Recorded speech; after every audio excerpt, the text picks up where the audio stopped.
Here to break down the headlines, Nilay Patel is editor-in-chief of The Verge and a CNBC contributor. Delano Saporu is founder of New Street Advisors and also a CNBC contributor. So is Steve Grasso, who is also here, and he is also the CEO of Grasso Global. It is great to have everybody. What a day. Let's start with some of the biggest movers. Facebook is probably the sort of main one here, down 5.5%. They've got these reported outages for everything from Facebook to Instagram to WhatsApp. They've got last week's whistleblower revealing herself to be a former product manager for civic misinformation, saying the company is acting purely in self-interest. The company's still up 20% this year, despite questions about its practices and social impact. So let's start with you, Steve Grasso. Is Facebook kind of the reason why the market is under so much pressure today? Is it just getting swept up in all of this? Is it just coincidental, I guess, that it's down this much? Or what do you make of, how would you relate its own problems to the problems the broader market is experiencing, if there is any relation? Yeah, so it doesn't help, to your point, right, Kelly? And on the show, you cover the stories du jour, obviously better than anyone. And you notice that it's been about China, it's been about Chairman Powell, it's been about rising rates, it's been about the rotation out of growth into value. So this is the latest of the stories that are hitting the market. But if I look back on a chart and go back to the summer of 2020, Facebook was under a lot of pressure there as well, and that was bought. I do agree, I should say, with Jim Cramer that this time appears to be different. Having said that, I don't know how different this is going to be and when buyers will step in. But back then, the stock fell 20%. We're down from peak about 16% or so. Mm-hmm. Another couple of points. Are you a buyer, Steve? I wouldn't be a buyer just yet, but I'm just giving the viewers out there, 315 is your 200-day moving average.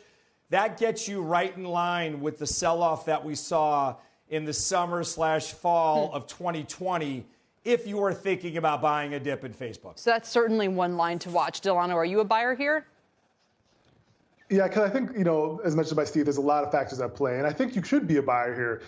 As mentioned, this dip is about 15 to 60% off its highs. We looked at the bad news flow, and we obviously know that there's going to be some more regulatory scrutiny and some legal risk that's at play here. But I'm looking at, if you pull back the chart, as mentioned, if you're looking at this as being one of the bigger and better mega market cap performing stocks this year, as well as the platform, right? As well as the family of products still growing at about 3 billion daily average users for their family of products. And also that whole macro level event of digital advertising, digital spend, that's still a great tailwind for Facebook here. And I still think that comes to play at some point. Buyers step in. So you probably want to be careful at what entry points you enter, but you should be looking for opportunities here, Kelly. Nilay, let me phrase the question this way. Is there anything that regulators could do that would hurt Facebook without helping investors?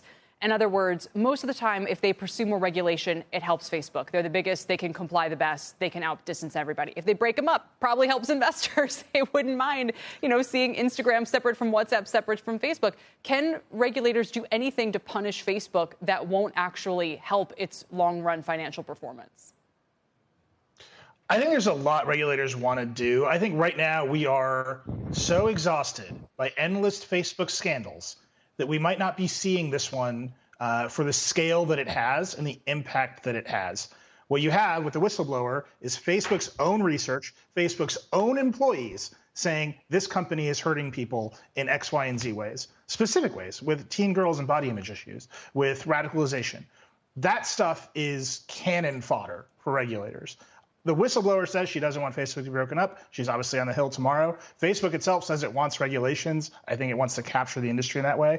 I think every regulator in this country has finally been handed a sheet of papers from Facebook itself that says this company is doing harm, and it knows it. And I think it's going to take a lot for Facebook to get through this in a way that doesn't result in the company being radically restructured, whether that's a breakup or whether that's a governance change, which I think a lot of people would like to see. Something is coming this time. It seems to me, Delano, maybe the only two sources of pressure could be massive divestment on the ESG front, although, again, if you look at the financial performance of Altria, not necessarily a bad thing.